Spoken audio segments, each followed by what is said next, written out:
Hi hello ಎಲ್ಲರಿಗೂ ನಮಸ್ಕಾರ. ಜ್ಯೋತಿ ಪಾಕಶಾಲೆಗೆ ತಮ್ಮೆಲ್ಲರಿಗೂ ಸ್ವಾಗತ.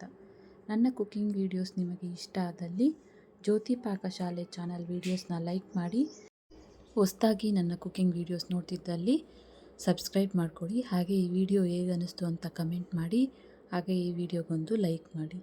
ನಾನು ಈ ದಿನ ಪಾಲಕ್ ಈರುಳ್ಳಿ ಖಾರ ಅಥವಾ ಚಟ್ನಿ ಮಾಡುವ ವಿಧಾನ ತಿಳಿಸ್ಕೊಡ್ತೇನೆ.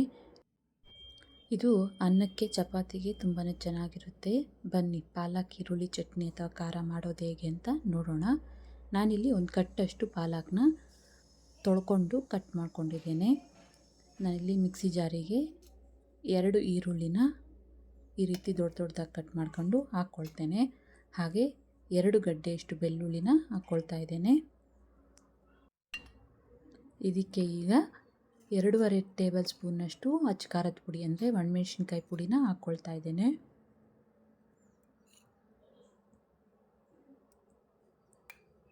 ಹಾಗೆ ಇದಕ್ಕೆ 1 ಟೀ ಸ್ಪೂನಷ್ಟು ಉಪ್ಪನ್ನು ಸೇರಿಸ್ಕೊಳ್ತೇನೆ.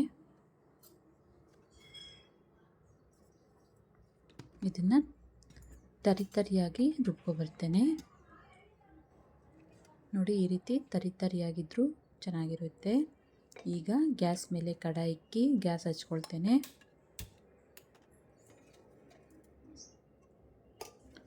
ಇದಕ್ಕೆ ಎಣ್ಣೆ ಹಾಕ್ಕೊಳ್ತೇನೆ. ನಾನಿಲ್ಲಿ 4 ಟೇಬಲ್ ಸ್ಪೂನಷ್ಟು ಎಣ್ಣೆ ಹಾಕ್ಕೊಂಡಿದ್ದೇನೆ. ಎಣ್ಣೆ ಕಾದಿದೆ. ಸಾಸಿವೆ ಹಾಕ್ಕೊಳ್ತೇನೆ. ಅರ್ಧ ಟೀ ಸ್ಪೂನಷ್ಟು ಜೀರಿಗೆ ಹಾಕ್ಕೊಳ್ತೇನೆ. ಹಾಗೆ 1 ಗಡ್ಡೆಯಷ್ಟು ಬೆಳ್ಳುಳ್ಳಿನ ಜಜ್ಜಿ ಹಾಕ್ಕೊಳ್ತಾ ಇದ್ದೇನೆ. ಬೆಳ್ಳುಳ್ಳಿನ ಒಂದು 10 ಸೆಕೆಂಡ್ ಎಣ್ಣೆಯಲ್ಲಿ ಫ್ರೈ ಮಾಡ್ಕೊಳ್ಬೇಕು.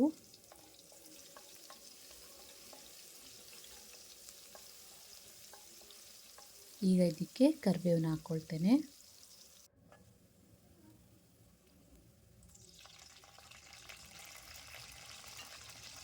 ಹಾಗೆ ಇದಕ್ಕೆ ರುಬ್ಬಿರುವಂಥ ಈರುಳ್ಳಿ ಪೇಸ್ಟ್ನ ಹಾಕ್ಕೊಳ್ತೇನೆ.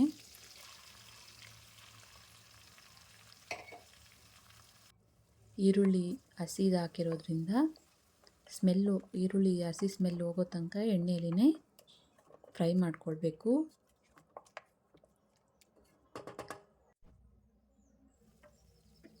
ಈಗ ಇದಕ್ಕೆ ಅರ್ಧ ಟೀ ಸ್ಪೂನಷ್ಟು ಅರಿಶಿನ ಸೇರಿಸ್ಕೊಳ್ತೇನೆ. ಕಲಿಸ್ಕೊಳ್ಳೋಣ ಇದನ್ನು.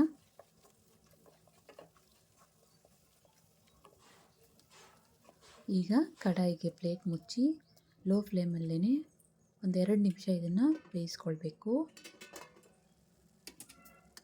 ನೋಡಿ, ಈರುಳ್ಳಿ ಪೇಸ್ಟ್ ಎಲ್ಲ ಚೆನ್ನಾಗಿ ಫ್ರೈ ಆಗಿದೆ. ಈಗ ಈ ಟೈಮಲ್ಲಿ ಇದಕ್ಕೆ ಕಟ್ ಮಾಡಿರೋಂಥ ಪಾಲಕ್ ಸೊಪ್ಪನ್ನ ಸೇರಿಸ್ಕೊಳ್ತೇನೆ. ಕಲಿಸ್ಕೊಳ್ಳೋಣ ಇದನ್ನು.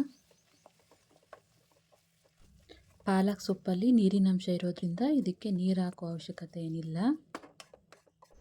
ಈಗ ಇದಕ್ಕೆ ಪ್ಲೇಟ್ ಮುಚ್ಚಿ ಲೋ ಫ್ಲೇಮಲ್ಲೇ ಬೇಯಿಸ್ಕೊಳ್ತೇನೆ. ನೋಡ್ಬೋದು, ಪಾಲಕ್ ಸೊಪ್ಪೆಲ್ಲ ಚೆನ್ನಾಗಿ ಫ್ರೈ ಆಗಿದೆ. ಸೈಡಲ್ಲೆಲ್ಲ ಎಣ್ಣೆ ಬಿಟ್ಕೊತಾ ಇದೆ. ಈಗ ಇದಕ್ಕೆ 1 ಟೀ ಸ್ಪೂನಷ್ಟು ಧನಿಯಾ ಪುಡಿನ ಸೇರಿಸ್ಕೊಳ್ತೇನೆ.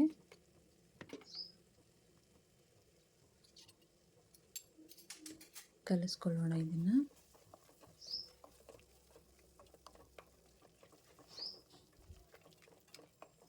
ಈಗ ಕಡಾಯಿಗೆ ಪ್ಲೇಟ್ ಮುಚ್ಚಿ 1-2 ನಿಮಿಷ ಇದನ್ನು ಫ್ರೈ ಮಾಡ್ಕೊಳ್ತೇನೆ. ನೋಡಿ, 2 ನಿಮಿಷ ಫ್ರೈ ಮಾಡ್ಕೊಂಡಿದ್ದಾಯಿತು. ಸೈಡಲ್ಲೆಲ್ಲ ಎಣ್ಣೆ ಬಿಟ್ಕೊಂಡಿದೆ. ಪಾಲಕ್ ಈರುಳ್ಳಿ ಖಾರ ಅಥವಾ ಚಟ್ನಿ ರೆಡಿ ಆಯಿತು. ಗ್ಯಾಸ್ ಆಫ್ ಮಾಡ್ಕೊಳ್ತೇನೆ. ಬಟ್ಲಿಗೆ ಸರ್ವ್ ಮಾಡ್ತೇನೆ. ನೋಡಿದ್ರಲ್ಲ, ಪಾಲಕ್ ಈರುಳ್ಳಿ ಖಾರ ಮಾಡುವ ವಿಧಾನ. ಇದು ಅನ್ನದ ಜೊತೆಗೆ, ಚಪಾತಿಗೆ, ದೋಸೆಗೆ, ರೊಟ್ಟಿಗೆ ಎಲ್ಲ ತುಂಬಾ ಚೆನ್ನಾಗಿರುತ್ತೆ. ಒಮ್ಮೆ ಟ್ರೈ ಮಾಡಿ. ಈ ರೆಸಿಪಿ ನಿಮಗೆ ಇಷ್ಟ ಆಗಿದೆ ಅಂದ್ಕೊಳ್ತೇನೆ. ಇಷ್ಟ ಆದಲ್ಲಿ ಈ ರೆಸಿಪಿ ವಿಡಿಯೋಗೊಂದು ಲೈಕ್ ಮಾಡಿ. ಯಾರೆಲ್ಲ ಸಬ್ಸ್ಕ್ರೈಬ್ ಮಾಡ್ಕೊಳ್ದೆ ವಿಡಿಯೋ ನೋಡ್ತಿದ್ದಲ್ಲಿ ಪ್ಲೀಸ್ ಸಬ್ಸ್ಕ್ರೈಬ್ ಮಾಡ್ಕೊಳ್ಳಿ. ಹಾಗೆ ಈ ವಿಡಿಯೋ ಹೇಗೆ ಅನ್ನಿಸ್ತು ಅಂತ ಕಮೆಂಟ್ ಮಾಡಿ, ಶೇರ್ ಮಾಡಿ, ಲೈಕ್ ಮಾಡಿ. ಧನ್ಯವಾದಗಳು.